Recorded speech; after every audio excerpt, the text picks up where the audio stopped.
Now, in terms of the functions of accounting, there are three functions that we're going to be looking at, of which two we'll focus on.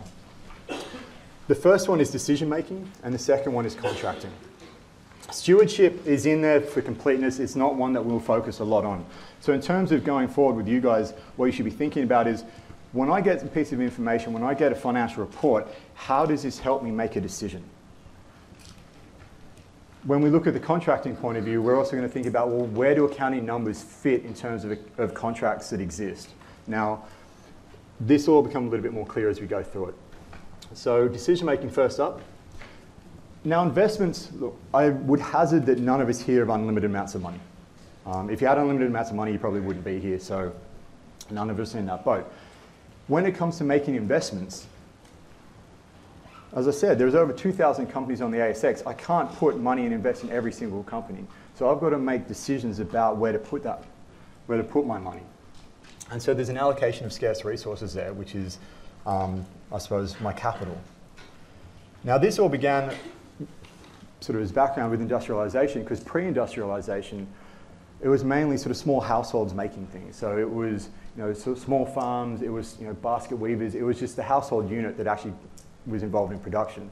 As industrialization came into effect, you saw much bigger needs for money, because you had factories that needed to be built, you needed to pay for staff, although they probably didn't pay all that much for a lot of their staff back in the day. You needed to pay for staff, you needed to pay for inputs to that. And that cost money, which, whilst a lot of the people involved in this were wealthy to begin with, it was still more than what they had. So they needed to go and access capital.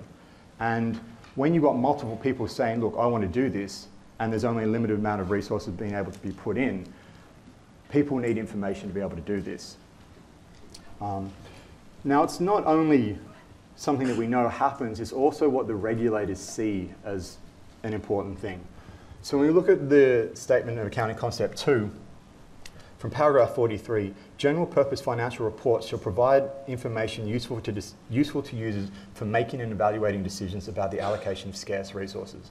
So coming back to sort of your earlier answer, accounting is about making decisions. That is what the regulators see explicitly accounting is for. Now, we know, and we're going to be talking about it more today, we know that accounting is used for far more than just decision making.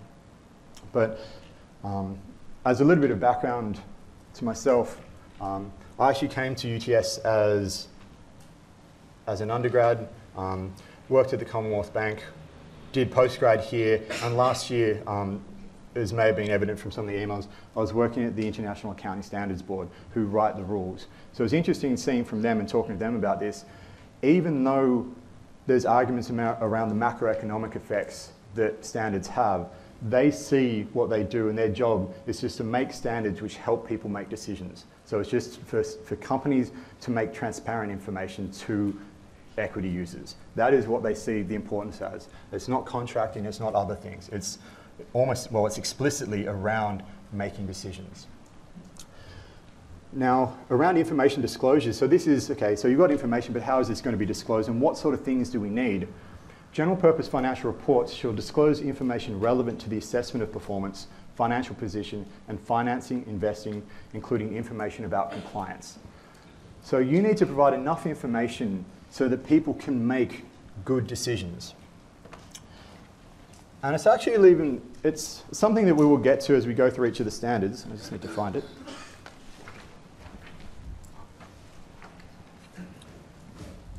But I just want to run an experiment with you guys here, because it's not just about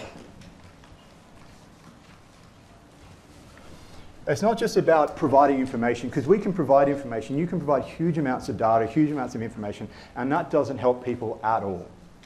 So it's got to be more than just providing information, which is important. What I just want to run with you guys now is just a really quick experiment. So let's see if this works.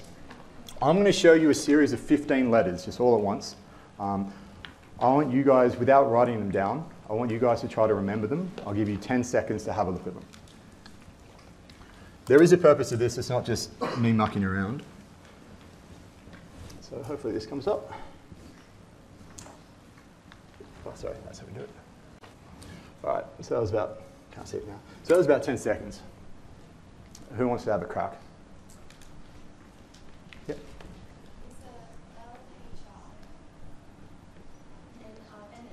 Yeah. Yep. Yep. And very, very, very close. Anyone want to help out with the last three? CDG. Yeah, CDG. Well done. It was. So I don't know whether or not most of you guys got that, or that was quite difficult. Would it make it easy to remember? Actually, does anyone? How did you do that? The first 6 ones, I kind of just sounded what they sounded like. Yep. And I saw LAX and kind of just did it. Yep. And I saw DCB. Well, that's exactly what they are. So what are they? Yeah, they're airport codes. Now what it is, when you look at those two pieces of information, so well done for getting that, for others that did it as well. Which piece of information, which would you think would be easier to recognize and remember and sort of use? Now, I mean, obviously, I would say the bottom one. Now, it's the same piece of information. So it's not just having information which is important, it's also how we present information which becomes important as well. So, I mean, it was just, you know, a simple little thing to do, but it's not just about providing that information, it's when it comes to disclosures and when the standards actually provide requirements around how information is disclosed. That is important as well. So we will look at those as we go through the individual standards. DGA.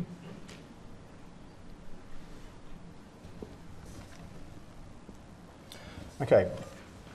So there are a variety of users. Now this is actually, there are more users than what you think. We are going to focus on two of them. We're going to focus on lenders and we're going to focus on investors, primarily because they're the easiest users for us to think about and just do stuff with and use the accounting reports the most. That's not to say a whole bunch of other people don't use it. So investors for sure use it. They want to, well, hopefully they use it. I mean, I'd be a bit worried if people are investing in the markets and have no idea what a company's profitability is, what a company's going on with their cash flows. It does happen, obviously, but it's a bit concerning when that's the case. Banks absolutely look at this stuff. Accounting numbers and what your profitability is incredibly important. If any of you guys have ever applied for, or recently, at least it'd be on the top of your head, but ever applied for credit, whether it be credit cards, whether it be a car loan, mortgage, probably not. That's neither me either. That sounded strange, but I haven't got a mortgage. So whether it be any sort of credit, the things they'll ask you when you're filling out a credit application for is basically, do you have a job? How much are you earning? So they want to know your income, which is not dissimilar to sort of profitability. They want to know your regular expenses. So they're getting a sense of how much money you're actually sort of netting out each month, each year. They want to know what assets you already have, and they want to know what debt you already have. So they actually want to know from an individual level exactly the same sort of things that we see in accounting reports. And there are reasons why they want that information, which should be, bless you, which should be hopefully pretty self-evident, but we will be looking at them. Now, there are other user groups which probably should but don't an awful lot. I shop a lot at Woolies. I don't know why, like there's probably the Woolies is closer to me than the local Coles. I'd imagine some of you guys, if not all of you guys from time to time, have done the grocery shopping. How many of you looked at Coles or Woolies annual reports or IGA's annual reports before you've gone into the shop? Look, I like accounting, I don't even do that. Like it's a lot of customer relationships that we have with stores, we don't need to look at the annual reports to do that. Now, it's a little bit old, but Borders, when they collapsed, one of the interesting things was if you had gift cards with them, you actually couldn't redeem them unless you spent at least the same amount of money again. So as a customer, if your relationship with a particular supplier is a little bit more longer lived than just going down the shops and buying your groceries, potentially knowing what their financial position is like is actually kind of important, because a whole bunch of people had gift cards from Borders, and when Borders went under, that made them unsecured creditors. And if it went to administration and they wanted to wait to that time, they were going to get very, very, very little back. The way Borders dealt with that was say, look, you can use your $100 gift voucher if you spend at least $100 in cash as well.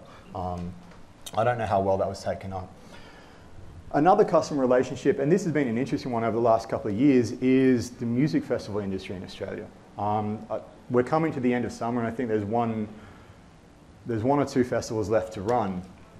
But, I mean, festivals in Australia have been dropping like flies recently. And I suppose it's one of those ones where if you bought tickets to a festival and it goes under and potentially goes into administration, are you going to lose your money on that? I mean, one, you're going to lose the fact that you can go to the weekend. But secondly, are you actually going to be out of pocket as well? So that's something where having an understanding of financially where they're at becomes important. I suppose suppliers, so this is another sort of pseudo suppliers, but Gloria Jeans kind of fits in as well, because the reason I had this is because in Chatswood, which is where the local Borders for me was, there was a Gloria Jeans inside Borders. So when Borders went under, Gloria Jeans, that particular shop, goes under as well, because obviously there's no more Borders. So understanding the relationships that work between sort of you and your suppliers and other sort of organisations around you becomes important. Suppliers definitely want to know, because if who you're supplying to, they go under, then you lose a client.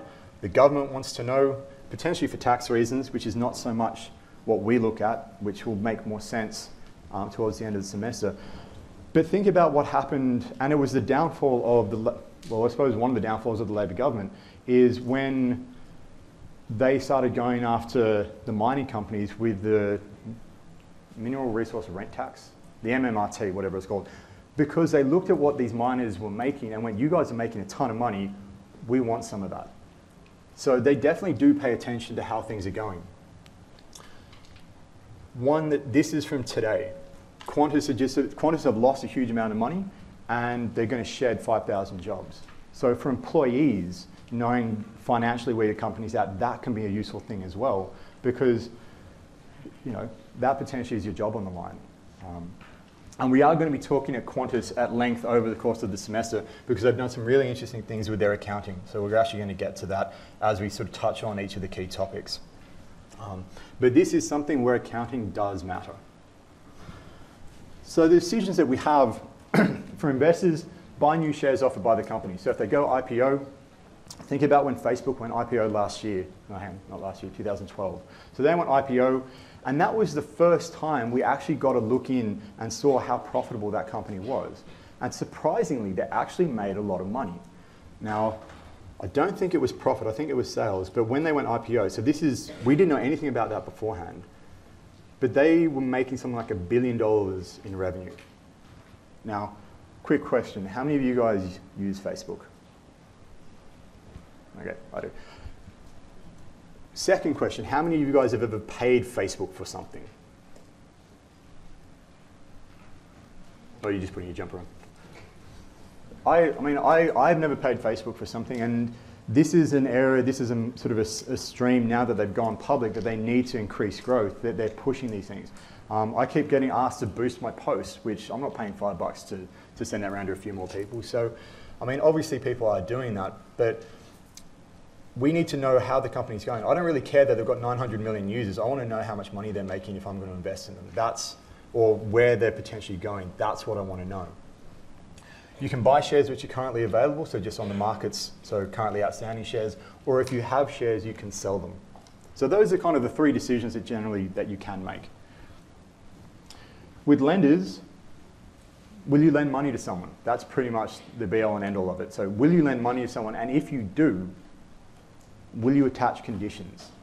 Because a lot of contracts with banks won't just be, here, have $10 million, pay us when you want. There'll be conditions around when you pay that back. There'll be conditions around potentially any security that's attached to that.